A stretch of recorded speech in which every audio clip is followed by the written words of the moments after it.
Hi, I'm Gareth Williams from the Boxing Shop. Today we're going to talk about our successful school program. We're in 14 schools around Brisbane and how we're helping to change these kids' lives.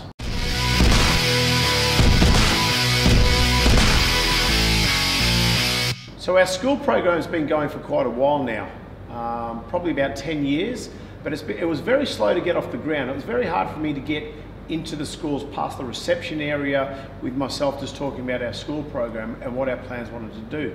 Until early last year, I met a police officer, Sergeant Gary Penny. We got together, started working with the Mount Gareth PCYC, and what we did, I told him about my school boxing program, and he was the one that helped me make more contacts with schools.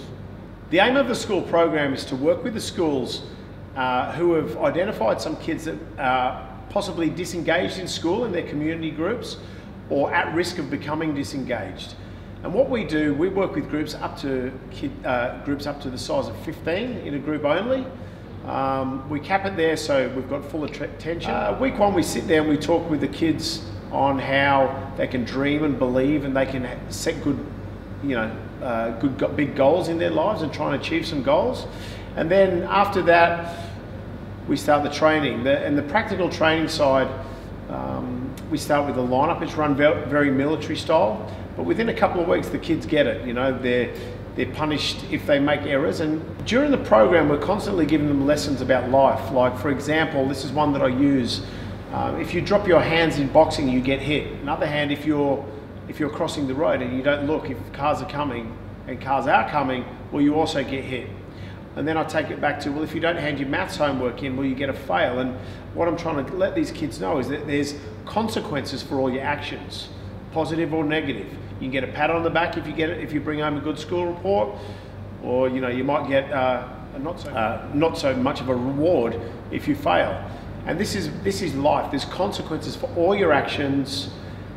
And you can look, if the minute you can start looking in the mirror, and these kids can look in the mirror and think, I did that, or it was my error, or, for example, if some kids say, these teachers don't like me, that so-and-so hates me, so-and-so hates me, so-and-so hates me, all these teachers, I get this from many kids. And I say to them, well, if you just go into your classroom and you sit down, you say good day to your mates on the way in, you sit down, get your pencil case out and you listen, how can you get in trouble in that session? And they're like, oh yeah, but they just don't like me. Well, if you keep doing that, the teacher can't say anything, they're going to like you. And I'm trying to let these kids know that these actions that they're doing, and they're receiving that, the negative feedback that they're receiving, it's all because of them. If they sit down and do good things in class, they're going to get rewards. If they do negative, if they're the kid that sits in, slaps his mate around the head, steals his pencil, throws his rubber at him, well, at the end of the day, yes, they are going to get in trouble. Try to turn the kids' thoughts around so they can believe and they can have a good life. And I'll let them know, not everyone's going to be a rocket scientist, but there's a place for everybody. These kids have got to know that they fit and they belong. No matter what grades they're getting, as long as the effort's in, they can achieve something.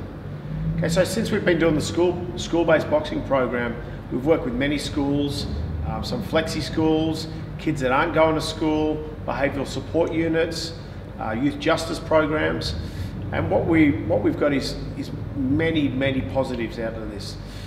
For example, one kid, he was put into a behaviour support unit, and he was just not turning up at school, being a little slack, probably being a bit cheeky. Nothing too dangerous. He wasn't on his way to jail or anything, but anyway, so this kid now, he's back at school. He's studying. We ask him every day if he's done his homework. He's turned everything around. He's getting awards from his school. His grades have gone up, and we're actually getting to do work around the gym now as well. We trust him that much now. He's got a little job around the gym. There's another kid, 3 years ago, he came into the gym. He was a little bit cheeky, a little bit naughty, not to us, but generally that's how his school was, through him telling us and some of his teachers at the school that he was at. He said to me a couple of years ago, a couple of months ago, that he wouldn't mind running for school captain. So I said, let's go for it, mate, let's have a go. He said, oh, but I'm really scared about speaking in front of people. I don't want to do this. And, you know, I've turned my life around from what I was a few years ago to now, but I don't know if I'm ready to do this. I said, you know what, let's face it, front on, let's do this. Told me what speech he was going to use. I said, that's good, you go for it. So the next couple of days, he went in, did his speech in front of the school, and he was given, and he was awarded, this is at the end of grade 11, and this year, 2019, he's been awarded the school vice captain and also cultural leader at his school. So that to me is a positive. He actually told me he's a young Indigenous boy from Acacia Ridge. He's done exceptional things with his life. He's also another boy that we've given a job to. He's working 3 days a week here, just a part-time job, and it's mainly because of his change in his attitude. His attitude is great. He's always helping young kids around the gym, and in the future he'll be able to help other kids coming through, showing how his life turned around a little bit. What I was going to say before, he once told me, he said, you know, Gareth, a couple of years ago, he said, I just thought I was a kid that couldn't get anything. He said it's a stereotypical image, and he thought of himself quite negatively, like, I'm never going to have a job, I'm never going to do good things, and nobody's ever going to respect me, until I started doing the boxing program. And this sort of, you know, gave me a few shivers down the spine, and I said, what do you mean? What do you mean? I won't use his name. I said, what do you mean? And he said, well, when I came here, I started believing that everybody's the same, whether you're black, white, green, yellow, no matter what colour you're from. If you've got money, if you don't have money, everybody's on the same level. If you don't wear your team shirt this day, well, you get burpees no matter who you are. So, and he said, I started realising that, oh, nobody treats me any different. It's actually the way I think about myself that needs to change. So he started changing the way about, and his life's just gone on and done excellent now. I've also had, this is one example, and again, I won't use any names. So this boy was about 10 years old when he came in. He was holding his mum's leg, crying, didn't want to come into a boxing gym. He was a little bit scared. Well, you know, you fast forward a little bit of time. His mum kept coming, and he kept bringing him all the time. And eventually fit in with the group, got a few friends in the group of training. A couple of years later, this kid kept training. He became very well skilled with the boxing program and the boxing. This kid, a couple of years later, won a state championship. Another year later, he went on to the Australian Championships, won a silver medal at the Australian Championships. Now the kid's brimming with confidence. This kid was scared of meeting people, didn't want to look people in the eye. But you know, just the confidence that what we've given him through our boxing program and through meeting other kids and realising that everybody's the same. 2 arms, 2 legs on the same level. Nobody's better than anybody else in the boxing gym. And yeah, he went on to do some great things, and I believe now he's not coming to the gym anymore, and this was probably 10 years ago, maybe even a bit longer. But he's good, he's kicking good goals now. We've also had kids that we had them when they were kids, they've gone away, they've gone through some teenage years, some older, like 17, 18, 19, 20, and they've come back just to sort their life back again, because they remember the boxing gym as being a place where they followed direction and their life was very stable. So throughout those, they've had a couple of years off and come back. There's one guy who's into his 20s now. He was playing up a little bit after he finished his boxing when he was about 17, 18, out for about 5 years, come back recently, doing good things, expecting to get back in the ring again. Doing good things. When I start with the school program, I always have a chat with the kids, sit down on the ground with them. I don't sit on a chair, put them on the ground, feel any higher than them. I sit on the ground with these kids. When I say kids, they're all, at the moment, they're all high school based kids. So they're between probably 13 and 17. Sit down with them, and I'll just let them know about a few stories in my life where things haven't been too great. When I started the boxing shop, I was actually living in a mate's garage, and I started training 2 people in the backyard, and I walked away from my former life, which was construction work. I didn't like it. I always wanted to be involved in sport, but it never happened, and I was blaming other things just like everybody does, blame everything else rather than looking in the mirror and blaming myself. And I tell these kids about how where my life was at the time. I was earning $20 a week. And then these 2 people asked if they could train Thursday night, so I doubled my income and I was earning $40 a week. And then, you know, most kids that have got a part-time job are earning actually more than $40 a week. So they really get to, you know that side of me when I didn't have anything. So from then on, I told them, you know, they were asking if they could bring a friend. Within a couple of months, I had 30 people in my mate's backyard, in this shed, and it's spilling over. It was huge. And then I said, so you tell me now, guys, 30 people coming for a session with me.